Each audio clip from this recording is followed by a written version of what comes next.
మహాత్మా గాంధీ గారు శాంతి దూత.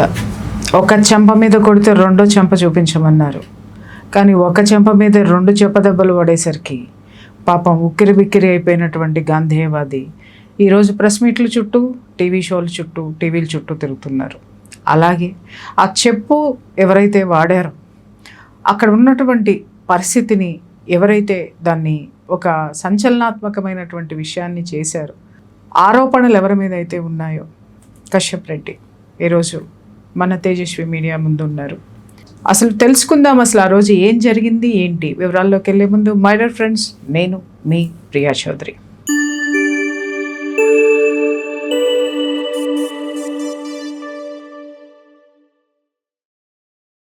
కశ్యప్ రెడ్డి గారు నమస్తే అమ్మా. చెప్పండి కశ్యప్ రెడ్డి గారు, అంటే ఫస్ట్ నేను అడిగే ప్రశ్న ఏంటి అని అంటే, ఒక టీవీ షోలో ఉన్నారు, ఒక బాధ్యతాయుతమైనటువంటి ప్లేస్లో మీరు కూర్చొని ఉన్నారు, కొన్ని వేల మంది మిమ్మల్ని చూస్తున్నారు.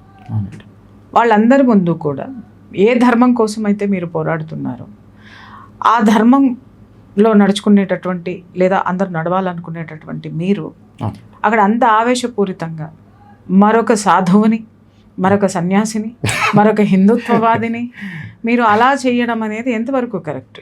ఫస్ట్ ఆఫ్ ఆల్ అండి, మీరు చివరిన ఒక 3 వర్డ్స్ చెప్పారు, సాధు, సన్యాసి, హిందుత్వం. వాస్తవం కదా? కాదండి. ఎందుకు కాదు? కమ్యూనిస్టులు హిందుత్వాన్ని బయట నుంచి దెబ్బతీయడం చేత కానప్పుడు, కమ్యూనిస్టులు కావచ్చు, లెఫ్టిస్టులు కావచ్చు, దేశ వ్యతిరేక శక్తులు కావచ్చు, హిందూ వ్యతిరేక శక్తులు కావచ్చు, బయట నుంచి దెబ్బతీయడం సాధ్యం కానప్పుడు హిందుత్వాన్ని వాళ్ళు ఏం చేస్తారంటే మిమికింగ్ చేస్తారు, నటిస్తారు. ఆ నటనలో భాగంగా వచ్చిన వ్యక్తే ఎవరు? ఈ రమణమూర్తి కావచ్చు, ఇక రకరకాల ఈ రమణానంద, ఇవన్నీ చాలా చాలా ఉన్నాయి. ఇప్పుడు మీరు రమణమూర్తిని కమ్యూనిస్ట్ అంటారా?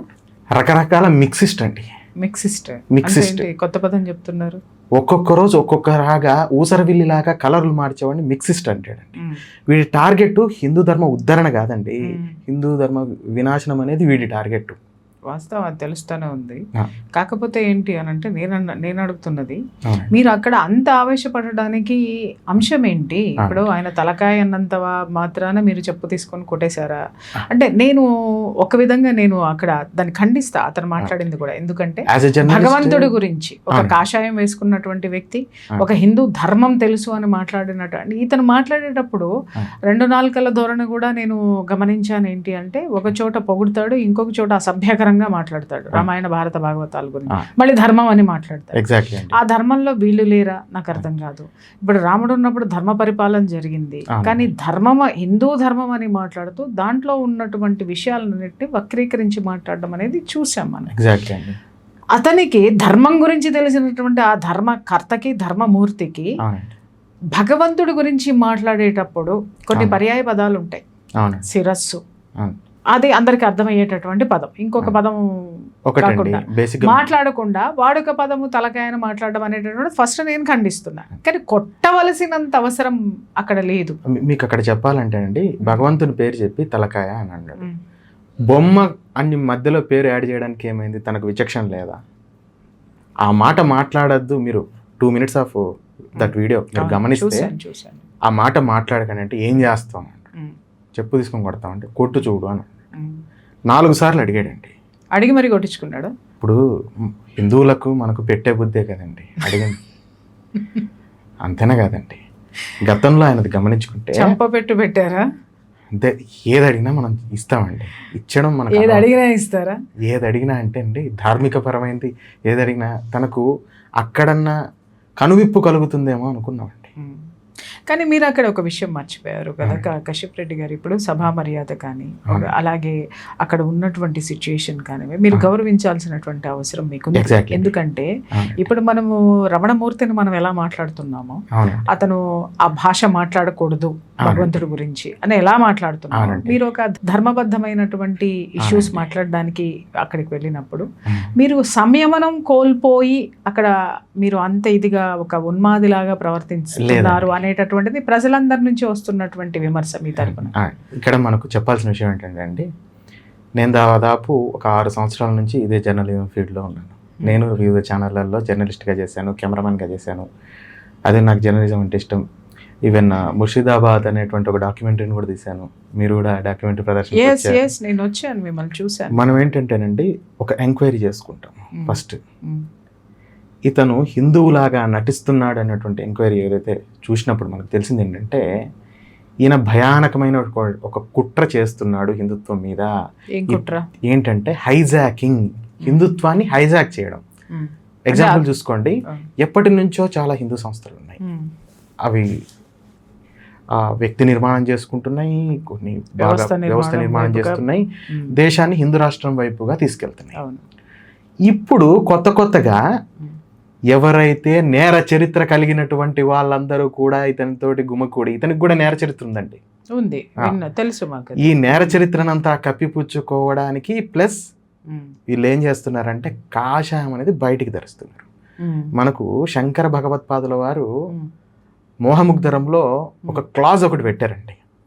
జటిలో ముండి లుంజిత కేశ కాషాయాంబర బహుకృత వేష పశ్చన్నపి జన పశ్చతి మూఢ ఉదర నిమిత్తం బహుకృత వేష. ఇవన్నీ కూడా వీళ్ళంతా ఉదర నిమిత్తం చేసేటటువంటి నాటకాలు. అయితే ఇక్కడ దైవ దూషణ చేస్తే మన హిందూ గ్రంథాలు ఏమని చెప్పాయి, దైవ దూషణ చేస్తే ఆ దైవ దూషణ చేసే వ్యక్తితోటి ఎలా వ్యవహరించాలి అనేది సుస్పష్టంగా మనకు చెప్పబడి ఉన్నది. మాట్లాడేది ఏంటంటే దూషణ చేయలేదు కదా, ఖచ్చితంగా దూషణ అండి. భగవంతుని పేరు చెబుతూ డైరెక్ట్ తలకాయ తీసివేసి అనే మాట మాట్లాడాడు. భగవంతునికి తలకాయ తీసే అంతటి వ్యక్తి అండి ఇతను. అంటే నాకు ఇక్కడ అర్థమైంది ఏంటంటే కశ్యప్ రెడ్డి గారు, ఇప్పుడు మీకు రమణమూర్తి గారు ఆ రోజు అక్కడ మాట్లాడినటువంటి మాట ఎలాంటిది అంటే, ఒక దాన్ని ఏమంటారు, ఒక బాంబు ఉంటుంది, ఆ పిన్ను తీసేస్తే పేలినట్టుగా ఆ ఒక్క అంటే దాంట్లో ఆల్రెడీ మందు పెట్టి పెట్టి పెట్టి పెట్టి ఉన్నట్టుగా, అంటే అతను ఏ విద్వేషపూరితమైనటువంటి ప్రసంగాలు చేసి ఉన్నాడో ఆ ప్రసంగాలన్నీ కూడా మీలో ప్రభావితం చూపించి అక్కడ ఆ మాట మాట్లాడడం, అతను పక్కనే మీకు దొరకడము, ఆ బాంబుకు పిన్ను తీసినట్టుగా అతను ఆ వర్డ్ రావడంతో మీరు చెప్పు తీసి అక్కడ బాంబు పేల్చారా? ఒక రకంగా చెప్పాలంటేనండి, నాట్ ఓన్లీ అక్కడ ఏదో తలకాయ అన్నాడు లేకపోతే కృష్ణ పరమాత్మ ఏదో అన్నాడు అనేది కాదు, ఆ స్థితికి వచ్చేసరికి మీరు సంయమనం కోల్పోయారు. అది నాలో ఉన్నటువంటి నేను కూడా కాదండి, వీరభద్రారాధన చేస్తుంటాను. మీరా? అవునండి, వీరభద్రారాధన చేస్తుంటాం, ఆంజనేయ స్వామిని కూడా పూజిస్తుంటాం. ఆ క్షణంలో అక్కడ నాకేం జరిగిందో తెలియదండి. అంటే మీరు ధర్మాగ్రహ జ్వాల నాలో రేకెత్తినటువంటి ధర్మాగ్రహ జ్వాల ఏం చేసిందనే విషయం ఆ క్షణానికి మన ఏంటంటే అండి, హిందూ వ్యతిరేక భావజాలం మీద, భారత వ్యతిరేక భావజాలం మీద, దేశ వ్యతిరేక భావజాలం మీద వచ్చినటువంటి ఒక చైతన్యవంతుడైనటువంటి హిందువులలో నెలకొన్న దైవీకృతమైనటువంటి చైతన్య జ్వాల ఏ విధంగా స్పందించిందో అటువంటి స్పందనే తప్ప అతని మీద నాకు ఎటువంటి వ్యక్తిగత ద్వేషం లేదండి. కానీ అతని భావజాలం మీద నాకు ఖచ్చితంగా అక్కడ జరిగింది అదే కదా. ఇప్పుడు మీరు వ్యక్తిగత ద్వేషం అనేది కాదు, భావజాలం ఎవరో కూడా నాకు తెలియదు కదండి. ఎందుకంటే ఇంతకుముందు రమణమూర్తి గారు మీకు ఎవరు గత 3 డిబేట్లలో అందుకు చూస్తుంటాం, మేము జై భారత్ అండి అది అండి అని ఏదో చెప్పాడు. ఏంటా అని మనకున్నది ఏంటంటేనండి, ఎవరినైనా కూడా మనం నమ్మే ప్రసక్తి లేదు. అవునా, ఎంక్వైరీ చేస్తాం, మనకు మీడియాలో ఉన్న వాళ్ళకి మనకు తెలియదండి. మొత్తం చూస్తూ ఉంటే ఏంటి అసలు వీడికి ఏమైనా మానసికమైనటువంటి ఏమన్నా సమస్యలు ఉన్నాయా అని చూస్తే కాదు, ఇది పర్పస్ఫుల్గా చేస్తున్నటువంటిది. అంటే ఇతను పర్పస్ఫుల్గా ఈ ధర్మం మీద వ్యతిరేకంగా చేస్తున్నటువంటి అంశాల వెనక ఇతని ఎజెండా ఏమై ఉంటుంది కశ్యప్ రెడ్డి? దేశ గమనించారు? నేను గమనించింది ఏంటంటే అండి, బంగ్లాదేశ్లో ఏ విధంగా అస్థిరమైనటువంటి గవర్నమెంట్ని ఎట్లా తీసుకొని వచ్చారో తెలుసు కదా, మొత్తం జార్జ్ సారోస్ అంటే టీమ్. సో శ్రీలంకలో ఏ విధంగా అస్థిరతను చేపించి అదేవిధంగా యువతలో కావాలని ఒక ప్రభుత్వాలకు వ్యతిరేకంగా ఎటువంటివి చేశారో మనకు తెలుసు. అంతేకాదు మనకు వెనిజులా చూసుకోవచ్చు. అంటే ఇక్కడ ఒక డీప్ స్టేట్ ఇన్వాల్వ్మెంట్ ఉందనేది నాకు ప్రగాఢమైనటువంటి విశ్వాసం అండి. డీప్ స్టేట్ ఇన్వాల్వ్మెంట్ లేకుండా ఇటువంటివి జరగవండి. ఇతను చేస్తున్నటువంటి హిందూ వ్యతిరేక ఏదైతే భావజాల వ్యాప్తిలో ఖచ్చితంగా విదేశీ శక్తుల పాత్ర ఉంటుందేమో అనేసి మా అభిప్రాయం అండి, నో డౌట్. 420 గాడండి వీడు 420 గాడు. ఎగ్జాంపుల్ చెప్పాలంటే తన మీద నమోదైనటువంటి కేసులు చూడొచ్చు. అంటే ఇక్కడ ఒక్క విషయం కశ్యప్ రెడ్డి గారు, ఇప్పుడు మీరు మాట్లాడినటువంటి ఆ 420 అనేటువంటి పదం ఏదైతే ఉందో, అవునండి, అతను ఒక మనం చూస్తున్నాం ఏంటంటే అతని బ్యాక్గ్రౌండ్ తీసుకుంటే అతను ఒక మంచి బిల్డర్ అనో లేకపోతే ఒక వ్యాపారవేత్త అనేటటువంటి ట్యాగ్ ఉంది. అవునండి. వ్యాపారవేత్త ట్యాగ్ పెట్టుకున్న తర్వాత అతను ధర్మం మీద విషం చిమ్ముతూ ఒక పెద్ద ధర్మశాస్త్రం ఇదే చెప్తుందంటాడు, మళ్ళీ ఇంకొక పక్క విషం చిమ్ముతూ ఉంటాడు. ఆ ద్వంద్వ వైఖరి అనేటటువంటిది నేను చాలాసార్లు గమనించాను. నేను చాలాసార్లు గమనించడం జరిగింది. సరే, టైం వచ్చినప్పుడు మనం సమాధానం ఇవ్వాలి అనేటటువంటిది. ఎందుకనంటే ఇప్పుడు మీకు అక్కడ ఆ పరిస్థితి మీకు వచ్చినప్పుడు మీరు రియాక్ట్ అయ్యారు. బట్ ఇతని మీద హిందూ సమాజం రియాక్ట్ అయ్యే రోజు డెఫినెట్గా వస్తుంది అనేటటువంటి ఆలోచన ఉంది. బట్ అతని బ్యాక్గ్రౌండ్ చూస్తే అతను ఒక విద్యావంతుడు, తర్వాత వ్యాపారవేత్త, ధనవంతుడు, ఇవన్నీ ఉన్నటువంటి వాడికి దేశ వ్యతిరేకంగా మారాల్సినటువంటి అవసరం ఉందా? మీరు గమనించుకోవాల్సిన విషయం ఏంటంటేనండి, ఏ విధంగా ఎదిగాడు అనేది మనం గమనించాలండి. ఎప్పటి నుంచి ఏ విధంగా ఎదిగాడు, ఏ విధంగా ఎదిగాడు మీకు ఐడియా ఉందా? నాకు ఆ ఎదుగుదల గురించి ఐడియా లేదు కానీ అండి, ఖచ్చితంగా 2 ప్రభుత్వాల మార్పులు ఏవైతే జరిగినప్పుడు ఇతని కేసులన్నీ కూడా కొట్టివేయబడినాయి అనే విధంగా, అంటే కొన్ని కేసులు కూడా నడుస్తున్నాయని తెలిసింది. ఇతను గతంలో పేలుళ్లకు సంబంధించిన పదార్థాలకు సంబంధించిన డైరెక్ట్ గా పట్టుబడ్డాడు. తర్వాత అన్ని దేశ వ్యతిరేక పరమైనటువంటిది, సంఘ వ్యతిరేక పరమైనటువంటి విషయాల్లోనే అతని మీద కేసులు ఉన్నాయి. ఇప్పుడు నిజంగా మనకు క్రిమినల్ ఇంటెన్షనే ఉంటే మనకు క్రిమినల్ ఇంటెన్షన్ ఉండదండి. ఎందుకంటే మనం ధర్మం కోసం చేసేవాళ్ళం. మాకు ఒకటే, దేశం బాగుపడాలి, ధర్మం ఏకీకృతం అవ్వాలి, భారతదేశం హిందూ రాష్ట్రంగా మారాలి అనే ఏకైక లక్ష్యం తప్ప ఎవరండి ఇతను. కాకపోతే ఇతని భావజాలం చాలా ప్రమాదకరము ప్రపంచానికి కానీ. ఇది వాస్తవము. దీంతో అందరూ చాలా మంది కూడా ఏకీభవిస్తాము. అతని భావజాలం అనేటటువంటిది దేశానికి, దేశ సమైక్యతకి చాలా ప్రమాదకరము, దేశ విచ్ఛిన్నానికి అనుకూలంగా ఉంటుంది. అది కాదని కాదు. కానీ ఇక్కడ మీరు చేసినటువంటి పనిని మీరు ఎలా సమర్థించుకుంటారు? నేను చేశాను అనేసి అది తప్పండి. నాహంకర్త హరికర్త, నేను ఎవరినండి, నా చేతుల్లో ఏమీ లేదండి అని మీరు మాట్లాడుతున్నారు. కానీ ఆ రోజు మీ చేతుల్లో చెప్పుంది, మా చేతిలో సమాధానం. సో హిందూ వ్యతిరేక భావజాలం, you are giving your intention is to giving a message like, అంటే మేము తిరగబడతాము అనేది చెప్పదలుచుకున్నారా? మా సమాధానం ఎలాగే ఉంటుందని చెప్తానండి. నా స్వార్థం అవుతుందండి. నాకు హిందూ చైతన్యము నుంచి ఓకే ఏదైతే ప్రేరణ పొందాలి అనేటువంటి ఒక దైవీకృతమైన సంకల్పమే తప్ప నాకు ఎటువంటి ఆపేక్షలు లేవండి. నేను ఎవరినండి అసలు? ఒక చైతన్యవంతుడైన హిందువుని. అంటే ఇప్పుడు అందరూ ఒక ప్రశ్న వేస్తారు కశ్యప్ గారు, ఏమని అంటారంటే చైతన్యవంతమైన హిందువుల చేతుల్లో చెప్పులు ఉంటాయా, తిరగబడతారా, దౌర్జన్యాలు చేస్తారా అంటే ఏం సమాధానం? అంటే ఒకటంటే అంటే మన దగ్గర ఒక సామెత ఉంటుంది, దెబ్బే గురువు అని. మనిషికి ఒక మాట, గొడ్డుకొక దెబ్బ.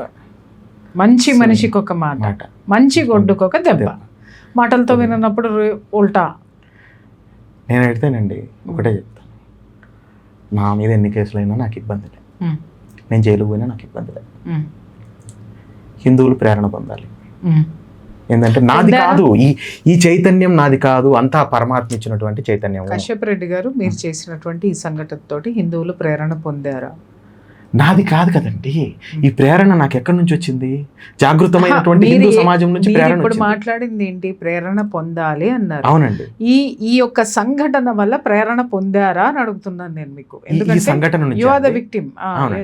ఈ సంఘటన నుంచి నేను ఏమని చెప్తానండి, మీరు ప్రేరణ పొందారా? నేను ప్రేరణ పొందానండి. ఏ విధంగా? ఏంటంటేనండి, కొన్నిసార్లు మనం భగవంతునికి మన శరీరాన్ని అప్పచెప్పడమే మంచిది.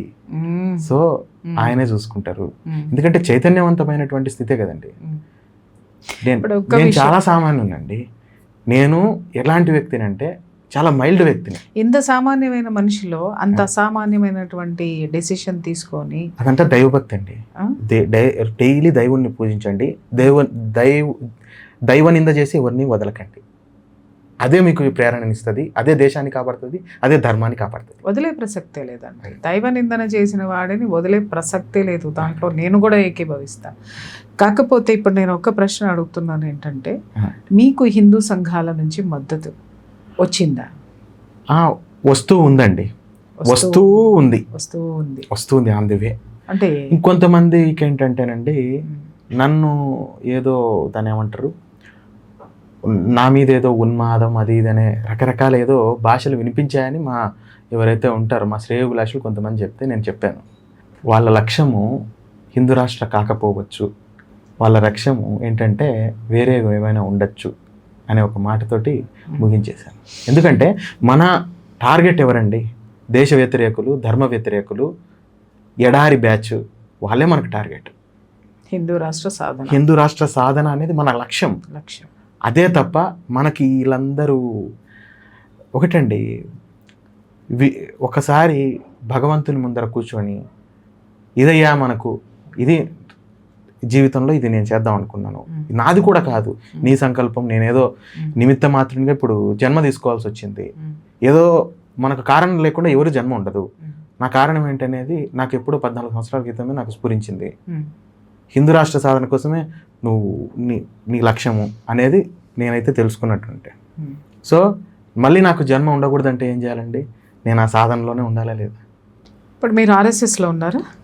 లేదండి, నాకు సభ్యత్వం కూడా లేదండి. మరి రమణమూర్తి ప్రెస్ మీట్లు పెట్టిన ప్రతి చోట కూడా మిమ్మల్ని పంపించింది ఆర్ఎస్ఎస్ ప్రోత్సాహంతో మీరు అక్కడ ఉన్నారు, అక్కడ ఆ విధంగా మీరు అతని మీద దాడి చేశారు అనేటటువంటివన్నీ రమణమూర్తి ప్రెస్ కాన్ఫరెన్స్లు పెట్టి మరీ ఇదే అతను 1కి 10 సార్లు ఉద్ఘాటిస్తున్నారు.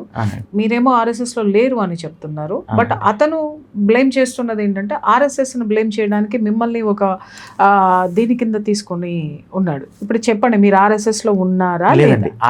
ఇంతకుముందు ఏమన్నా ఉన్నారా? కాకపోతే ఆర్ఎస్ఎస్ అనేది ఏదైతే ఉందో అది దేశ నిర్మాణంలో, ఆ తర్వాత వ్యక్తిత్వ నిర్మాణంలో చాలా మటుకు కార్యక్రమాలు చేయడంలో, అంటే సమాజ హితమైనటువంటి కార్యక్రమాలు చేయడంలో వివిధ క్షేత్రాలు కూడా రాష్ట్రీయ స్వయం సేవక సంఘం నిర్వహిస్తూ చాలా అద్భుతమైన పాత్ర పోషించింది. ఆర్ఎస్ఎస్తో నాకు విభేదాలు ఉండొచ్చండి, అవి మీకు విభేదాలు ఉన్నాయా? ఆర్ఎస్ఎస్తో సిద్ధాంతపరమైన విభేదాలు. మనం ఏంటంటేనండి, ఇప్పుడు అరగంట తీసుకుందాం పని అంటే 5 నిమిషాల్లో ఎందుకు చేయకూడదు అనేది మా భావన. అరగంట తీసుకుందాం అని అంటే ఎందుకు, ఇప్పుడు ఫాస్ట్ అయిపోయింది కండి జనరేషన్, 2Gలో ఉన్నాం, వ్యతిరేకతలు ఏం లేవండి. అయితే నేను ఆర్ఎస్ఎస్ గురించి కూడా ఒకప్పుడు అంటే విభేదించడం అంటే సిద్ధాంతపరమైన విభేదన అన్నమాట ఒకటి రాశాను. మళ్ళీ ఇక్కడ వేరేది వస్తుంది, మీరు సిద్ధాంతపరమైన విభేదన అంటే సిద్ధాంతాన్ని వ్యతిరేకిస్తున్నారు. పూర్తి సిద్ధాంతం కాదండి, వాళ్ళు ఎంచుకున్న కొంచెం దారులు మనకు సెట్ కావనేసి. ఎందుకంటే ఇప్పుడున్న యూత్కు అవన్నీ పరుగులు పెట్టాలి అంటే ఇప్పుడు ప్యాంట్లు వచ్చినాయి అంటే కాదండి. ఇప్పుడు మీరు మాట్లాడేది ఎలా ఉందంటే ఆర్ఎస్ఎస్ లో యూత్ లేరా? ఉన్నారండి. మరి ఇంత లక్ష్యం సాధించినట్టు లక్ష్యం వైపు దిశగా సాగుతున్నటువంటి ఆర్ఎస్ఎస్ లో లక్షల మంది తోటి పటిష్టంగా ఉంది అంటే వాళ్ళు కూడా యూత్ లో ఉండి పని చేసినటువంటి వాళ్ళే కదా. ఇప్పుడు మిమ్మల్ని ఎవరైతే కొంచెం ఆగండి, కొంచెం ముందుకెళ్ళండి అన్నటువంటి వాళ్ళందరూ, నేను అందుకని ఆర్ఎస్ఎస్ ను నేను విమర్శించడం లేదు. కాకపోతే ఆర్ఎస్ఎస్ అనేది గొప్ప సంస్థ అండి. కాకపోతే అందరికీ ఆర్ఎస్ఎస్ యొక్క నడక నచ్చకపోవచ్చు, లక్ష్యం హిందూ రాష్ట్రమే కదా. అయితే వీళ్ళ దుశ్చర్య ఏంటంటే ఈ కమ్యూనిస్టులు కానీ వీళ్ళకి ఎవరైతే ముసుగు వీళ్ళు దాన్ని ఏమంటారు కుహన లౌకికవాదులు, కుహన ఈ బ్యాచ్ అంతా కూడా, ఈ కుహన బ్యాచ్ అంతా కూడా వీళ్ళు ఆర్ఎస్ఎస్ని ఎందుకు టార్గెట్ చేస్తున్నారంటే ఆర్ఎస్ఎస్ ఇప్పటిదాకా షీల్డ్ లాగా ఇటువంటి బ్యాచ్ నుంచి మన సమాజాన్ని కాపాడుతూ వచ్చింది. ఈ విషయం అనేది మైండ్లోకి ఎక్కకుండా. సో ఆర్ఎస్ఎస్ని టార్గెట్ చేస్తే ఏదో చేయొచ్చు అనుకుంటున్నారు. ఇంటర్నెట్ వదిలిపెట్టదు కదండి, జనం మర్చిపోయినా ఇంటర్నెట్ వదిలిపెట్టదు కదా. కొంతమంది జనం మర్చిపోయినా ఇట్టా కొడితే అట్ట వచ్చేస్తుంది మొత్తం, వీడి గురించి మొత్తం బయటకు వస్తున్నాయి. జనాలు అర్థం చేసుకుంటున్నారు. జనాలలో ఏంటంటేనండి చైతన్యం తీసుకురావడమే మన లక్ష్యం అండి. హిందూ రాష్ట్ర సాధన వైపు చైతన్యం తీసుకురావడం మన లక్ష్యం. ఒకప్పుడు నేను ఇదే ఆర్ఎస్ఎస్ గురించి మీ వేదికగా చెప్తున్నాను. ఏమని రాశానంటే, కాశ్మీరమ్మున కాష్టము కాలను మతసారంబే ఆజ్యంబయ్యను శాంతి వచనాల ఆయుధాలతో గెలవము ఇది మన యుద్ధము. కర్ర తిప్పెనట నిక్కర యోధులు కనపడరెందుకు కరవాలంబుతో బలపడరెందుకు బందూకులతో మరచిపోతే ఇక మరణము తథ్యము. ఎడారి మ్లేచ్చుల మరకల బురదను కడుగుట కొరకక ఆమ్ల వర్షము మనకై లేవట స్వర్గ నరకము. లెక్కించకు ఇక మీనమేషము ఉన్నది మనకొక భరతఖండము అది కావాలనిక హిందూ దేశము. ఇది నాకు ఎప్పుడు వచ్చిందంటే అండి, నుపుర్ శర్మ గారి ఇష్యూ జరిగినప్పుడు యావత్ భారతదేశం అక్కడ వాడు మౌలానా గారు మన శివలింగాన్ని ఎట్లా పడితే అట్లా మాట్లాడితేనే ఆవిడ, అది కూడా జాకిర్ నాయక్ ఏ మాటలు మాట్లాడిందో ఆవిడ కూడా అదే మాటలు మాట్లాడింది. ఆవిడకు సపోర్టుగా ఎవరు నిలవలేకపోయారండి. నాకు అప్పుడు ఆవేశం, మీకు నుపుర్ శర్మ గారికి మద్దతుగా మీకు కావాలంటే నా ఫేస్బుక్ ఇన్స్టా కూడా చూడొచ్చు. ఆవిడ నుపుర్ శర్మ గారికి మద్దతుగా మేము అంబేద్కర్ గారి విగ్రహం దగ్గర, ట్యాంక్ బండ్ దగ్గర కూడా ఆవిడకు మద్దతుగా ర్యాలీలు తీయడం జరిగింది. సో నాకు ఇది అనిపించింది అనమాట అండి. అంటే సంఘంని మనం తప్పు పట్టట్లేదు కాబట్టి ఇదనమాట. నుపుర్ శర్మ గారు చాలా సేఫ్గా ఉన్నారు అంటే ఒక కనిపించని షీల్డ్ ఆమె చుట్టూ ఉన్నది తర్వాత అర్థమైందండి. సో మీ యువతలో ఉన్నది ఏంటి అంటే, మీ యువత రక్తం ఏంటంటే ఇప్పుడే జరిగిపోవాలి, ఇదే అయిపోవాలి అని అలా దూకేస్తే అది ఎప్పుడు అవ్వాలి, దాని బలం ఎంత, దాని ఇది ఎంత అనేటటువంటిది ఆల్రెడీ ఆ బలాన్ని ప్రయోగించిన వాళ్ళకి తెలుస్తుంది. సో ఇప్పుడు మేము యూత్లో ఉన్నప్పుడు కూడా ఇలాగే విభేదించాము. వెళ్ళిపోదాం, విప్లవం వైపు వెళ్ళిపోదాం, విప్లవకారులం అయిపోదాం ఏదో అనుకుంటాం. యువతలో ఆ బ్లడ్ అలా ఉంటుంది. కానీ అక్కడి నుంచి వచ్చిన తర్వాత అరే ఆవేశపడితే జరగదు, కానీ వ్యవస్థను ఎలా మార్చడంలో, వ్యవస్థలో కూర్చుని వ్యవస్థలో కూడా పోయి వ్యవస్థని సాధించడం అనేటటువంటి ఆర్ఎస్ఎస్ అనేటటువంటిది 100 సంవత్సరాలు కష్టపడడం వల్ల ఇవాళ 12 సంవత్సరాలుగా ఇక్కడ రాజ్యాన్ని స్థాపించగలిగినటువంటి స్థితి వచ్చింది. ఏనుగు కుంభస్థలాన్ని కొట్టి కూర్చోవడానికి 100 ఏళ్ళు కష్టపడిందంటే ఇక్కడ తప్పు ఎవరిది, ఆర్ఎస్ఎస్ దా, హిందువుదా? అంటే ఎంత ఓర్పుగా, అంటే ఎన్నాళ్ళు మనకి పట్టింది అని అంటే అది ఎవరిది తప్పు? ఇప్పుడు మీలాంటి యువకులు ఆవేశపడడంలో తప్పలేదు, కానీ ఆ ఆవేశం వెనుక ఒక ఆలోచన ఉండాలి అంటున్నాను నేను. ఇది ధర్మాగ్రహం అండి, ఆవేశం కాదు. అదే ధర్మావేశం అనుకోండి. మీకు ఆగ్రహం వేరు, ఆవేశం వేరు. గబగబా వెళ్ళిపోవాలి అనుకునేటటువంటిది ఆవేశము, కొట్టడం అనేటటువంటిది ఆగ్రహం. ఈ రెండింటికి తేడా ఉంది. ఇంకొక విషయం, ఇక్కడ ఇతను వచ్చేసి ప్రతి ప్లాట్ఫామ్ మీద, ప్రతి ప్రెస్ మీట్లోనూ ప్రతి ఒక్కళ్ళతోటూ ఆయనతోటి కూడా తీసుకొని వచ్చి ఇవన్నీ ఆర్ఎస్ఎస్ని టార్గెట్ చేస్తున్నారు. నాకు అర్థం కాని విషయం ఏంటి అని అంటే, అదే ఆయన పెట్టినటువంటి ప్రెస్ మీట్లలో ముస్లిమ్స్ ఆ మతానికి సంబంధించినటువంటి మహిళలు వచ్చి మాట్లాడుతున్నారు. అసలు వాళ్ళకి ఏం సంబంధం ఉంది? కృష్ణుడి విషయంలో వాళ్ళకి ఏం సంబంధం ఉంది? ఈయన దీంట్లో వాళ్ళకి ఏం సంబంధం ఉంది? ఆ ప్లాట్ఫామ్ చూస్తేనే అర్థమవుతుంది అతనేంటి అనేది. ఆ ప్లాట్ఫామ్ కి వచ్చి కూర్చున్నటువంటి మనుషులు ఈ మధ్య కాలంలో ఒకటి జనం గమనించారో లేదో గానీ, వీళ్ళు చేస్తున్న ప్రతి పని వెనక ఏం జరుగుతుందనేది వాళ్ళే చూపించేస్తున్నారు ప్రపంచానికి. దైవం అనేది ఒకప్పుడు వీళ్ళ ట్రాప్ లో హిందువులు పడ్డారు. ఇప్పుడు జరుగుతున్నటువంటి చరిత్ర ఏంటి అని అంటే, నడుస్తున్న చరిత్ర ఆ సినిమాలో సాంగ్ లాగా ఇప్పుడు ఏం నడుస్తుంది అని అంటే, ఇప్పుడు ఈ చరిత్ర, భారతదేశపు చరిత్ర పునర్నిర్మాణం జరుగుతుంది. ఆ నిర్మాణంలో దీంట్లో ఎవరెవరైతే ఉన్నారో, విఘాతకులు ఎవరైతే ఉన్నారో వాళ్ళంతటికి వాళ్ళే బయటకు వచ్చి ప్రకటితమవుతున్నారు. ఎగ్జాక్ట్లీ. అక్కడ ఒక ముస్లిం యువత కూర్చొని ఆవిడికి ఏం సంబంధము కృష్ణుడికి, కృష్ణుడి విషయంలో ఒక హిందువు ఇంకొక హిందువు కొట్టుకున్నప్పుడు ఈమె ఎందుకు వచ్చింది? వేరే వాళ్ళ నిన్న సక్సెస్ స్కూల్లో హిందూ కాదండి విషయం అండి. నిన్న సక్సెస్ స్కూల్లో ఒక పిల్ల 2 ఏళ్ల పిల్ల డైరీలో కల్మా చదవమని చెప్పేసి అని రాస్తే మరి ఈ అమ్మ రాలా, అది తప్పు అని చెప్పలా, ఇంకొక మతాన్ని ఇది చేస్తున్నారని మాట్లాడలా. కానీ కృష్ణుడు గురించి మాట్లాడుకున్నప్పుడు ఒక హిందువు ఇంకొక హిందువు మీద దాడి చెయ్యగానే వీళ్ళు ఆ వైపున ఉన్నటువంటి వ్యక్తికి సపోర్ట్ కోసం వచ్చి ఎవరు వ్యతిరేకంగా ఉన్నారో వాళ్ళకి సపోర్ట్ గా నిలబడ్డారు అని అంటే ఖచ్చితంగా జనం ప్రశ్నించాల్సినటువంటి అవసరం ఉంది ఈ విషయంలో మాత్రం. ఇక్కడ నేనేదో కశ్యప్ని వెనకేసుకొస్తున్నాను లేదా ఇది కాదు. ఇక్కడ ఒక డిస్కషన్ నడుస్తుంది, ఎవరి తరపు నుంచి ఏముంది జనం తెలుసుకోవాల్సినటువంటి అవసరం ఉంది. ఇంకొకటి మీ మీద ఉంది కదండి, మీకు చెప్పాలి, ప్రశ్నారావణ్కి గురువే ఈ రమణమూర్తి అండి. అందుకని ప్రశ్నారావణ్కి మద్దతుగా ఇవి బయటకు వచ్చి మాట్లాడాడు కదండి. ఇదే చాలా మంది మాట్లాడారు కదమ్మా.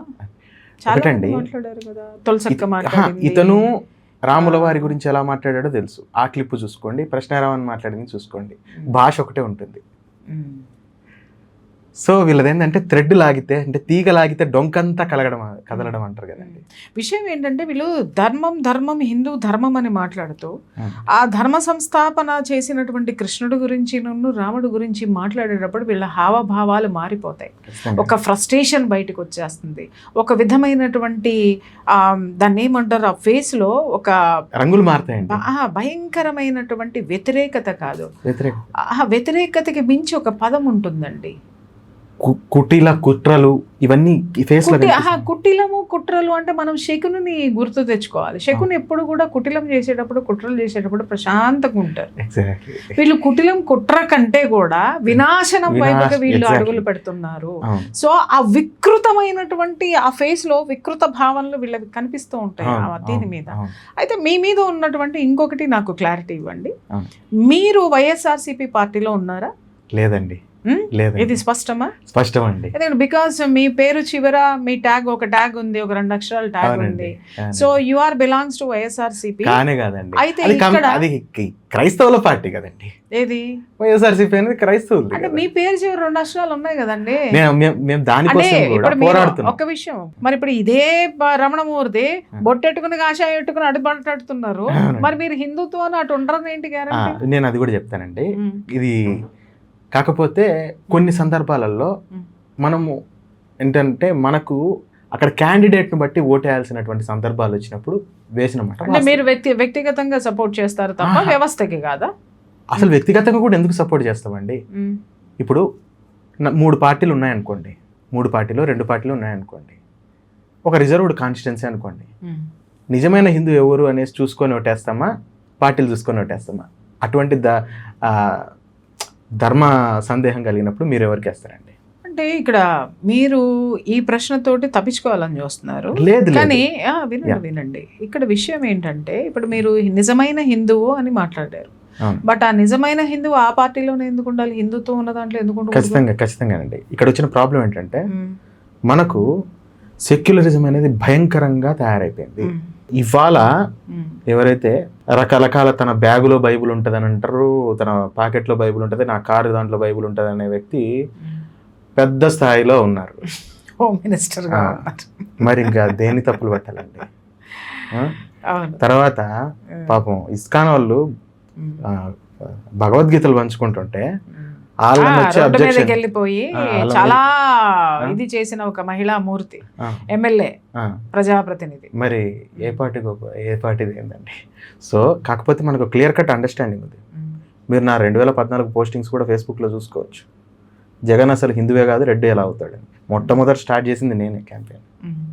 ఇప్పటికి కూడా మీకు హైందవరెడ్డి సేన అనేసి దాంట్లో ఒక కన్ఫ్యూజన్ వాతావరణం ఇక్కడ ఏర్పడింది. కశ్యప్ రెడ్డి గారు, అండి, ప్రతి ఒక్కళ్ళు హిందుత్వంలోనే ఉన్నామనుకుంటూ ఒక ఎజెండా హిందుత్వం బిహైండ్ ఏదో నడుస్తున్నారు రమణమూర్తి లాంటి వాళ్ళు. మీరు అన్నట్టు నా కార్లో బైబుల్ ఉంటుంది, ఇంకో చోట బైబుల్ ఉంటుంది అని 2 బోట్లు పెట్టుకొని హోమ్ మినిస్టర్లు అవుతున్నారు. అంటే నేను ఇక్కడ మతం మారద్దు అని నేను చెప్పడానికి నేను ఇక్కడ లేను. అలాగే మతం మారిన తర్వాత నువ్వు బాహాటంగా ఇదే మతం అని చెప్పుకోవడంలో కూడా తప్పలేదు. కానీ కులం ఎందుకు ట్యాగ్ పెట్టుకుంటా? కులం ట్యాగ్ కూడా పెట్టుకోండి, అన్ని పెట్టుకోండి. పెట్టుకోకూడదండి, వినండి, అన్ని పెట్టుకోండి, ఎస్సీ పెట్టుకోండి, దళిత్ పెట్టుకోండి, అన్ని పెట్టుకోండి మీరు వేరే మతంలోకి వెళ్ళిన తర్వాత. కానీ నిజమైనటువంటి హిందువుని ఆ మేకవన్న పులుల్లాగా ఈ ముసుగు ఎందుకు వేసుకుంటున్నారు? ఇది క్షమించరానటువంటి నేరం. దాన్నే రాజకీయ పార్టీలు జనాలకి చూపించడం ఇంకా అంతకంటే క్షమించరాని నేరం. ఇక్కడ మీ మీద ఉన్నటువంటి పెద్ద అలిగేషన్ ఏంటి అంటే Kashyap Reddy belongs to YSRCP party. వినండి, వైఎస్ఆర్సీపీ పార్టీ. సో మీరు క్లియర్ గా చెప్పారు నేను ఆర్ఎస్ఎస్ లో లేనండి అని. అలాగే వైఎస్ఆర్సీపీలో కూడా లేనండి. బికాస్ యు ఆర్ రెడ్డి, మీరు వైఎస్ఆర్సీపీలో ఉన్నారు.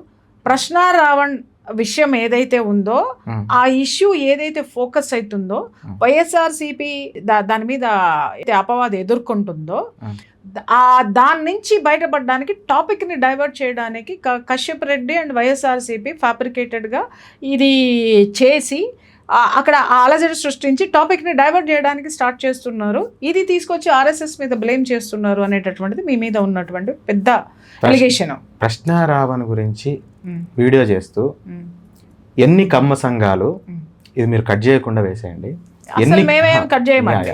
ఎన్ని కమ్మ సంఘాలు మతం మారితే మీకు కులం వర్తించదు, ప్రశ్నారావణ అనే వ్యక్తి చౌదరి ఎలా అవుతాడు అని ఎన్ని కమ్మ సంఘాలు బయటకు వచ్చి చెప్పినాయని మొట్టమొదట వీడియో చేసింది నేనేనండి.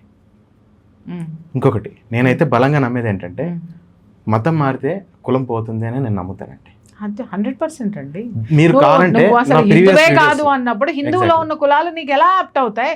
నేను కూడా యాక్సెప్ట్ చేయను బీయింగ్ ఏ చౌదరి. నేను మొదట్లోనే అన్నా, హౌ హీ బికమ్ చౌదరి అండి, ఎట్లా ఉంటాడు జోసెఫ్, హీస్ జోసెఫ్, ఎలా ఉంటాడు? మతం కాదు అసలు, నా హిందుత్వం వదిలేసి వెళ్ళిపోయినటువంటి వాడు ఎలా అవుతాడు అనేటటువంటిది నేనే ఖండించిన. మీరు కావాలంటే గమనించుకోవచ్చు, ఈ మధ్య డేవిడ్ రెడ్డి అని ఒక సినిమా వస్తుంది, మీకు ఐడియా ఉందా లేదు? ఐడియా లేదు. డేవిడ్ రెడ్డి అనే సినిమా వ్యతిరేకంగా కూడా మేము హైందవ రెడ్డి సేన తరపున, అవును డేవిడ్ అన్నప్పుడు రెడ్డి అవుతాడు, ఎగ్జాక్ట్లీ దాని గురించి మీరు కావాలంటే నెట్లో కొట్టి చూస్తే వస్తుంది మీకు. మేము చాలా సుస్పష్టంగా చెప్పాం, రెడ్డి అయితే డేవిడ్ కాదు, డేవిడ్ అయితే రెడ్డి కాదు. ఎందుకంటే క్రైస్తవం ఏదైతే బైబుల్లో హిందుత్వానికి సంబంధించిన కులాలు ఉండవు కదా, ఎందుకు పెట్టుకుంటారు? పెట్టుకోకూడదా? ఇప్పుడు మీ తులసక్క లాంటి వాళ్ళు ఒకళ్ళు బయటకు వస్తున్నారు కదా, పెట్టుకోకూడదా? వీళ్ళు చూసారా ఏం చేస్తున్నారో అనేసి మీరు మా అని చెప్పి వాడుతున్నారు. వారెవరు మా కాదండి, మనం హిందువులం, మాలో ఎలా కలుపుకుంటాం? అంటే ఇప్పుడు మీరు ఒక కన్సర్న్ దీంట్లోకి వచ్చేసారు కదా, అంటే వైఎస్ఆర్సీపీ కన్సర్న్ లోకి వచ్చారు కాబట్టి మీ తులసి ఒకటండి, వాదన బలంగా లేనప్పుడు నిందలేస్తారండి. నేను వైఎస్ఆర్సీపీ కండువా వేసుకున్నట్టు ఏదైనా ఫోటో ఉంటే చూపించండి. కాదు ఫోటో లేకుండా ఉండొచ్చు కదండి, కోవర్ట్ గా ఉండొచ్చు కదండి. వామ్మో ఎన్ని మాటలండి.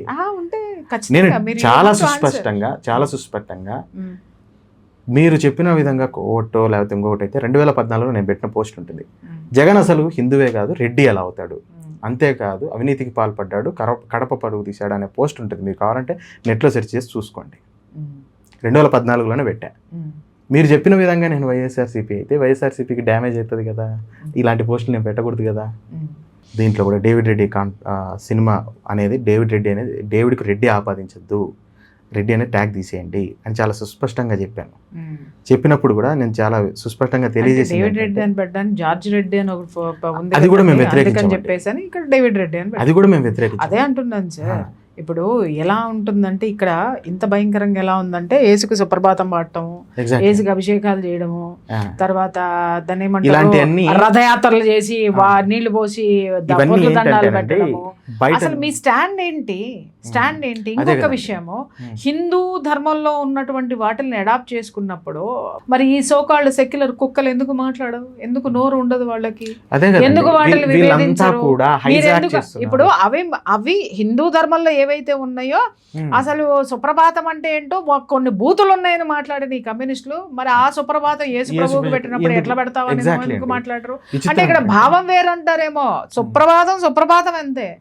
ఇక్కడ తీసుకెళ్ళి అక్కడ ఎందుకు పెట్టారు? మీరు సుప్రభాతం తప్పులు తడగా అన్నారు, అంతేగాని దాంట్లో ఉన్నటువంటి దీన్ని పట్టుకొని మీరు చెప్పలేదు. సుప్రభాతం మా ఇష్టం అండి, ఖచ్చితంగా మా ఇష్టం, మా దేవుడికి మేము చేసుకుంటాం. ఇదే సుప్రభాతాన్ని పొల్లుపోకుండా కాపీ పేస్టులు చేసేటటువంటి ఈ జనాలకి ఇప్పుడు మీ మీద ఉన్నటువంటి ఈ సిచ్యుయేషన్లో ఇక్కడ వినిపిస్తున్నది ఏంటి అని అంటే, మీరు జగన్మోహన్ రెడ్డి మనిషి, వైఎస్ఆర్సీపీ మనిషి, దీన్ని పక్కదోవ పట్టించడానికి, ప్రశ్నారావణ ఇష్యూను పక్కదోవ పట్టించడానికి మీరు ఇది సృష్టించారు ఒకటి. రెండవది మీరు ఆర్ఎస్ఎస్ మనిషి అని రమణమూర్తి చేస్తున్నారు. ఈ రెండింటిని మీరు ఎట్లా క్లెయిమ్ చేస్తారు? రెండు కాదు కదండి, స్పష్టం. మీకు ఇది వరకే చూపించాను నా ఎర్నింగ్స్ ఏంటివి, నావన్నీ కూడా నేను చూసాను. బట్ ఏంటంటే ఇక్కడ ఒకటి, మేము ఎక్కడ గూగుల్ పేలు పెట్టి ఫోన్ పేలు పెట్టి అడక తినే బ్యాచ్ కూడా కాదండి మాది. దానికి నా దగ్గర సమాధానం లేదు.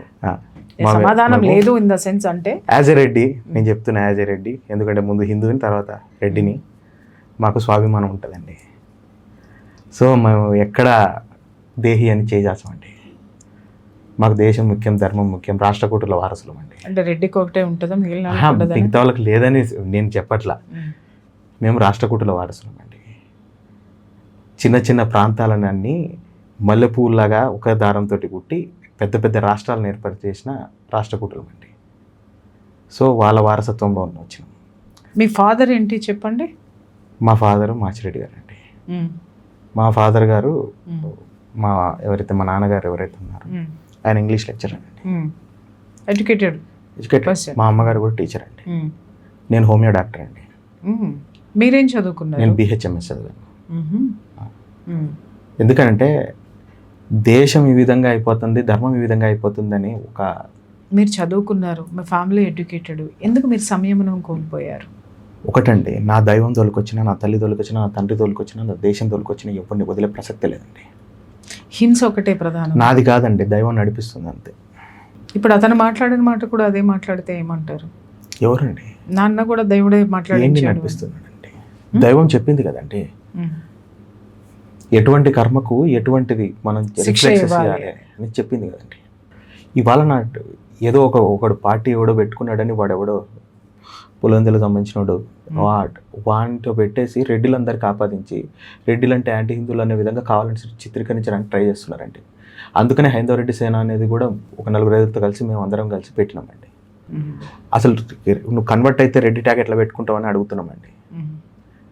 మేము ప్రతి కులం వాళ్ళను కూడా, ప్రతి కుల సంఘాల వాళ్ళను కూడా మేము చెప్పేది ఏంటంటే, మీరు కుల ట్యాగ్లు ఏ విధంగా పెట్టుకుంటారు అనేసి నిలదీసి అడగండి. అంతేకాని కేవలం రెడ్డిలను టార్గెట్ కాదండి. ప్రోలయ వేమారెడ్డి 14వ శతాబ్దంలో ప్రోలయ వేమారెడ్డి 123 సంవత్సరాలు ఈ ఏదైతే తెలుగు నేలను హిందువులకు కంచు కోటగా తయారు చేసి పెట్టాడండి. వాళ్ళ వారసత్వం అంటే మాది. వాడెవడండి బోసుడి కగడు జగన్ గాడు, వాడెవడండి ఇంకొకడు ఎవడో. వీళ్ళ ఫ్యామిలీ కోరి ఫ్యామిలీలు అండి.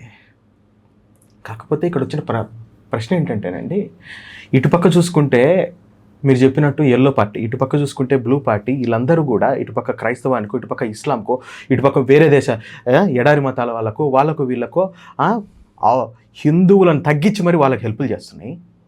ఒక్కడు మాట్లాడేటోళ్ళు లేరు కదండి. ఇన్ని సంస్థలు ఉన్నాయి కదండి, హిందువులకు ఇన్ని సంస్థలు ఉన్నాయి. హిందూ పార్టీలు ఎందుకు గెలవలేకపోయాయి తెలుగు నేల మీద? ఎవరండి కల్ప్రిట్స్? హిందువులు ఈనాడు మీకు తెలుసు విగ్రహాలు ఏ విధంగా అయినాయి, 2 తెలుగు రాష్ట్రాల్లో రథాలు ఏ విధంగా తగలబడినాయి మీకు తెలుసు. ఎందుకు గట్టిగా కూర్చోలేకపోయినారు? హిందుత్వ స్టాండ్ ఎందుకు తీసుకోలేకపోయినారు ఈ పార్టీలు వాళ్ళందరూ? అంటే సెలెక్టివ్ హిందుత్వానా మీది? మేము అప్పుడు నిలదీసాం, ఇప్పుడు నిలదీస్తున్నాం. మా పార్టీలతో సంబంధం లేదండి, మాకు హిందూ రాష్ట్ర లక్ష్యం మాది. కశ్యప్ రెడ్డి గారు, you are alone right now. ఇప్పుడు మీరు మాట్లాడుతున్నంతసేపు మీ లోపల చాలా ఆవేదన ఉంది. ఆ ఆవేదన దుఃఖం రూపంలో బయటకు వస్తుంది. నేను అందుకే మధ్యలో మిమ్మల్ని డిస్టర్బ్ కూడా చేయలేదు. ఇది జనం చూడాలి. లోపల మీకు ఎంత ఆవేదన ఉందో. మీరు ఒంటరి పోరాటం చేస్తున్నారు. ఒంటరి పోరాటంలో ఎంతోమందిని కలుపుకుంటూ వెళ్ళే స్థితిలో ఉన్నారు. నేను ఒకటే మాట్లాడుతున్నాను, ఒక సీనియర్గా ఒకటే అడుగుతున్నాను ఏంటంటే, మీరు చేస్తున్న పోరాటం ఏదైతే ఉందో ఒక మంచి గైడెన్స్లో కనుక మీరు నడిస్తే మీ ఆవేశానికి ఒక అర్థం ఉంటుంది, అలాగే మీ ఆవేదనకి కూడా ఒక గమ్యం ఉంటుంది. ఈరోజు మిమ్మల్ని మీరు డిఫెండ్ చేసుకొని ప్రతి స్టూడియోలోకి వెళ్ళి నేను ఎందుకు కొట్టాను అని మీరు చెప్పే ప్రయత్నం చేస్తున్నారు.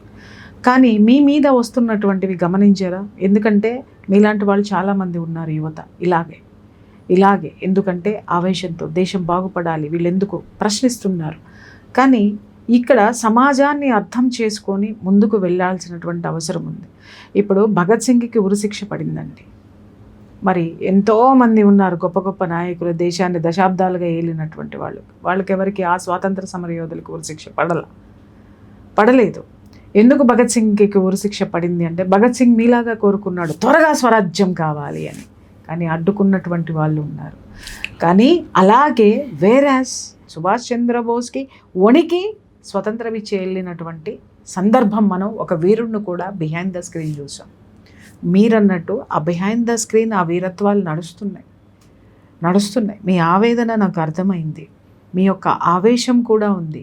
నేనేమంటున్నానంటే, మీరు ఒక మంచి గైడెన్స్లో మీరు ఖచ్చితంగా ముందుకు వెళ్ళండి. ఎందుకంటే మీలాంటి యువత చాలామంది ఉన్నారు. ఎందుకంటే నేను పొద్దున్న లెగిస్తే చాలామందిని కలుస్తూ ఉంటాను కాబట్టి ఐ నో దట్ పెయిన్. మీ యువతలో ఇంకా ఎందుకు వీళ్ళు లేవట్లేదు? మేము కూడా చాలామందిని ప్రశ్నిస్తున్నాం. మేము చాలామందిని ప్రశ్నిస్తున్నాం. మీరు హిందుత్వ అయి ఉండి, మీరు హిందూ పార్టీస్లో ఉండి, నేను ప్రశ్నించి నేను కూడా విమర్శలకి లోనైనటువంటి క్షణాలు మీకు కూడా తెలుసు. ఎవరినైనా ప్రశ్నిస్తాం. ఆ ఆవేదన ఖచ్చితంగా ఉంటుంది. మీ ఏజ్కి ఉండాల్సిన ఆవేదన మీకుంది, మా ఏజ్కి ఉండాల్సినటువంటి ఆలోచన ఆవేదన మాకు ఉంది. మనందరము ప్రయాణం చేసేది హిందూ రాష్ట్ర సాధన కోసమే ప్రయాణం చేస్తున్నాం. కాకపోతే మీ ప్రయాణంలో మీరు ఎవరూ నచ్చకుండా ముందుకు వెళ్తున్నారు అంటే మిమ్మల్ని తప్పు పట్టట్లేదు కశ్యప్ రెడ్డి గారు, నేను మిమ్మల్ని తప్పు పట్టట్లేదు. మీరు ఎలా వెళ్తున్నారంటే ఒక పరశురాముడు గొడ్డలిలాగా వెళ్తున్నారు. పరశురాముడు గొడ్డలి, పరశురాముడు కాదు. పరశురాముడు ఎక్కడ తెగేస్తే అది తెగ్గుంటూ వెళ్ళిపోతుంది. అలా మీరు ధర్మాన్ని కాపాడాలి అని చెప్పేసి అని వెళ్తున్నారు, కానీ ఆ గొడ్డలి పరశురాముడి చేతిలో లేదు. ఒకటండి, జయ జయ శంకర హర హర శంకర అనుకొని ఇంటి నుంచి బయలుదేరేటప్పుడు అదే మనకు మననంలో ఉంటుందండి. నాకు హైదరాబాద్కి వచ్చేటప్పుడు నాకు ప్రేరణనిచ్చింది ఏంటంటే అండి, కరెక్ట్గా అర్ధరాత్రి 12 నుంచి 2 గంటల ఆ సమయంలో శంకర భగవత్పాదుల వారి ప్రేరణ కలిగిందండి. ఆయన ఇచ్చినటువంటి ఏదైతే దిశానిర్దేశమో నన్ను నడిపిస్తుందండి. ఆది అంతములన్నీ ఒక్కటనుచు అదియునిదివు కూడా బ్రహ్మమనుచు మదిని తొలచెడి భ్రాంతి భ్రమలనే తొలగింప ఉదయించే లయకారి కేరళమున అని చెప్పేసి ఆశువుగా ఒక పద్యం వచ్చేసింది. అది పక్కన రాసి పడేసానండి. రాసేసి అది మనకు పెట్టేశాను సోషల్ మీడియాలో. అందుకు సో నేను చెప్పేది ఏంటంటేనండి, నేను చేయాల్సిన కర్మ ఏదో మిగిలిపోయిందండి. వాటి కోసమే ఈ నడక తప్ప లేకపోతే నాకు నేనే ఎందుకు చెయ్యాలి అంటే నాది కాదండి ఇక్కడ. ఇది ప్రతి ఒక్కరి బాధ్యత, ప్రతి హిందూ బాధ్యత. మీకు ఏనాడో ఒకనాడు ఖచ్చితంగా ప్రేరణ కలిగి ఉంటుంది. ఆ ప్రేరణను పట్టుకొని వెళ్ళండి, మీరు హిందూ రాష్ట్ర సాధన వైపు వెళ్ళిపోతారు. కాదండి, ఒక 10 సంవత్సరాలు కనుక మనము ఏమీ ఎరగనట్టుంటే దేశం పరిస్థితి ఏమైపోతుంది తెలుసా అండి?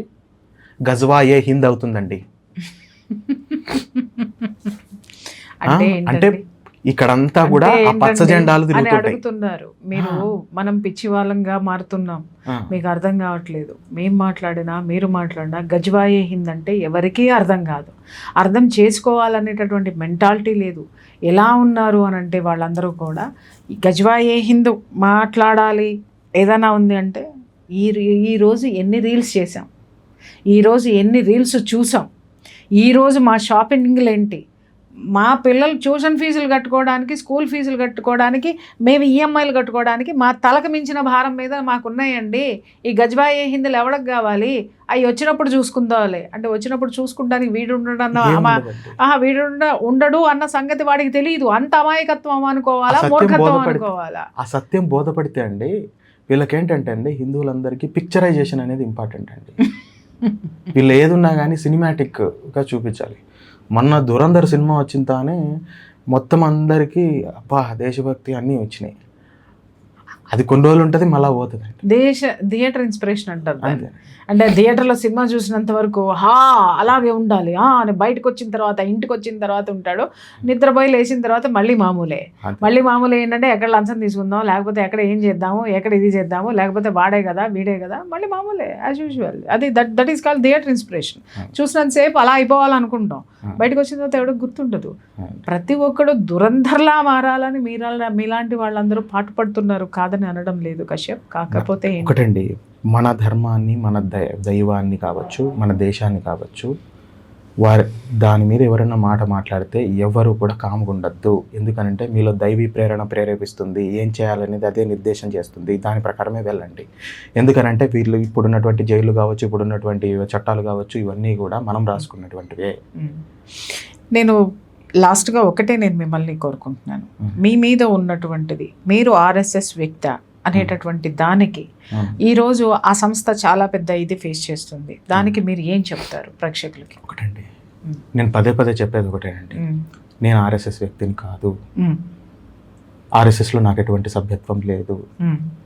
కానీ ఆర్ఎస్ఎస్ దేశ యువతకు ప్రేరణ ఇస్తుంది.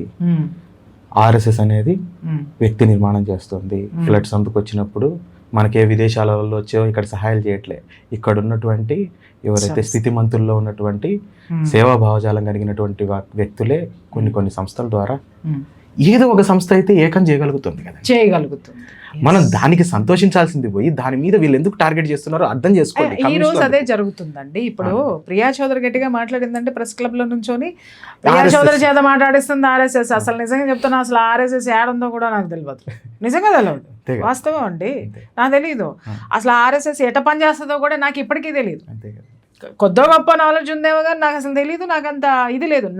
మీరు అన్నారు కదా ఇంటెన్షన్ ఒకటి ఉంటుందండి, అది నడిపిస్తుంది. ఆ ఇంటెన్షన్ ప్రకారం నేను నడుస్తున్నాను, దట్స్ ఇట్. అలాగే ఇప్పుడు మొన్న ఈ మధ్య కాలంలో జరిగిన కొన్ని ఇన్సిడెంట్ల్లో కూడా అన్ని ఆర్ఎస్ఎస్ అనేటటువంటి ఈ ఏదైతే ఉందో, దయచేసి చెప్తున్నాను, మూసుకొని కూర్చోండి. అర్థమైందా? ప్రతిదానికి పిడుక్కి బియ్యానికి మంత్రం ఒకటే అన్నట్టుగా దేశంలో ఎవరు నోరెత్తి జై హింద్ అని మాట్లాడినా కూడా ఆర్ఎస్ఎస్, ఎస్ ఆర్ఎస్ఎస్ఏ అనాల్సి వస్తుంది, అంటారు కూడా. ఏమవుతుంది? ఏం చేస్తారు మీరు? అరే హిందుత్వాన్ని క్లియర్గా చెప్పాడు కదా పిల్లోడు, హిందుత్వాన్ని ఏకం చేసి హిందువుల్ని ఏకం చేస్తున్నటువంటి ఒక సంస్థ, హిందుత్వాన్ని ప్రేరేపిస్తున్నటువంటి సంస్థ ఖచ్చితంగా నేను అభిమానిస్తాను. కాకపోతే సిద్ధాంతపరంగా నాది దూకుడు స్వభావం కాబట్టి అలా అక్కడ అంత ఆలోచనాత్మకంగా అంత నిదానంగా ఉంటే ఇక్కడ నేను అనుకున్నటువంటి లక్ష్యం చేరడానికి చాలా లేట్ అవుతుంది అనేటటువంటి భావాలు అతనికి కొన్ని ఉన్నాయి. సో ఆ భావాల ప్రకారం అతను ఎక్కడ ఇమడతాడో ఆ వెర్షన్లో అతను నడుస్తున్నాడు. అలాగే కొంతమంది అతను ఆర్ఎస్ఎస్ అని, కొంతమంది అతను వైఎస్ఆర్సీపీ నుంచి వచ్చాడని. ఇక్కడ మనం ఆలోచించాల్సింది ఏంటంటే ఆ సంఘటన జరిగినటువంటి చోట ఆ ఇద్దరు వ్యక్తుల యొక్క వ్యక్తిత్వ నిర్మాణం ఎలా చేస్తున్నాం మనము, అదే ఆలోచించాలి కదా. హంతకుడు ఎవడైతే ఉన్నాడో వాడి వెనక ఉన్నటువంటి బ్యాక్గ్రౌండ్ ఏంటో, ఇంకొకటి ఏంటో. నిజంగా చెప్తున్నాను, వాడు ఎన్నిసార్లు రాముడి గురించి మాట్లాడాడు, ఎన్నిసార్లు కృష్ణ పరమాత్మ గురించి మాట్లాడాడు, ఎన్నిసార్లు ధర్మం గురించి నీచంగా మాట్లాడాడు. ఆ రోజు ఒక్కడన్నా చెప్పు తీసుకొని కొట్టలేదు కాబట్టి వాడు ఇంత ఎదిగాడు. ఆ రోజే హిందువులు ఎంతమంది ఉన్నారు, 80% హిందువులు అని ఓ వీడియోలో గొంతులు చించుకొని మాట్లాడుతున్నారు కదా. ఏం పీకినారు హిందువులు మాట్లాడేటటువంటి వాళ్ళు? దేవుణ్ణి అంత దుర్భాషలాడుతుంటే ఒక ఆడది ఐ లవ్ యూ అని చెప్తే ముక్కు చెవులు కోస్తాడా అని మాట్లాడాడు. వాడిని శాడిస్ట్ అనాలా, లేకపోతే కామపిశాచి అనాలా, లేకపోతే ఇంకేం పేరు పెట్టాలి? ఇలాంటి వాడి గురించి కూర్చొని ప్రెస్ మీట్లు పెట్టి మద్దతు ఇచ్చేటటువంటి మిమ్మల్ని ఏమనాలి? అలాగే ఇక్కడ ఇష్యూ జరుగుతున్నప్పుడు వైఎస్ఆర్సీపీ పార్టీనా లేకపోతే ఆర్ఎస్ఎస్ అని మాట్లాడుకునే ముందు అసలు అక్కడ జరిగినటువంటి సంఘటన, ఆ సంఘటనకి సంబంధించినటువంటి ఆ సిచ్యుయేషన్ గురించి మాట్లాడే వాళ్ళు ఎంతమంది ఉన్నారు, దీని గురించి నిజంగా మాట్లాడాల్సినటువంటి అవసరం ఉంది. యాక్చువల్గా నేను అతన్ని స్టూడియోకి పిలిపించి మాట్లాడడానికి కారణం అదే. 2 విషయాలు. అతను రెడ్డి అనే ట్యాగ్ ఉంది, వైఎస్ఆర్సీపీనా కాదా? 2, అతను ఆర్ఎస్ఎస్ ఈ విధంగా పురుగొల్పుతుందా? ఈ రెండిటికి క్లారిటీ ఇవ్వడానికి. ఎందుకనంటే ఇక్కడ మళ్ళీ ఇంకొక వివాదాన్ని రేపుతున్నారు. అతను వైఎస్ఆర్సీపీ పార్టీ అని ఇటు నుంచి ఆర్ఎస్ఎస్ అని చెప్పేసి అని అటు, హిందుత్వం మీద బురద చల్లడానికి ప్రతి ఒక్కళ్ళని కూడా వెపన్గా చేసుకోవడం అనేటటువంటిది కరెక్ట్ కాదు. హిందువులు తెలుసుకోవాల్సినటువంటి అవసరం ఉంది, ఖండించాల్సినటువంటి అవసరం ఉంది. రెడ్డి గారు, మీలో ఉన్నటువంటి ఆవేశము ఒక రాష్ట్రాన్ని నడిపించడం వైపు మీరు ముందుకు వెళ్ళాలి అనేటటువంటి దాన్ని ముందు మీరు ఏదైతే అనుకుంటున్నారో, దయచేసి మనం ఏ చిన్న విషయం చేసినా కూడా మనం సమాజానికి సమాధానం చెప్పుకోవాల్సినటువంటి అవసరం ఉంటుంది. అలాగని అన్నిటికీ సమాధానం చెప్పాల్సిన అవసరం లేదు. కానీ సున్నితమైనటువంటి అంశాలలో ఉన్నప్పుడు సంయమనం పాటించటం అనేటటువంటిది యువత కొద్దిగా గమనించాలని నేను కోరుకుంటున్నాను. ఖచ్చితంగా అండి. దైవదూషణ, దేశద్రోహము, దేశ వ్యతిరేకవాదం, హిందూ వ్యతిరేకవాదం ఎక్కడున్నా కానీ సహించద్దు అని నేను ఏంటంటేనండి, యువతకు దైవం ఎప్పుడు అండగా ఉంటుందని చెప్తున్నాను. హర హర మహాదేవ. Thank you.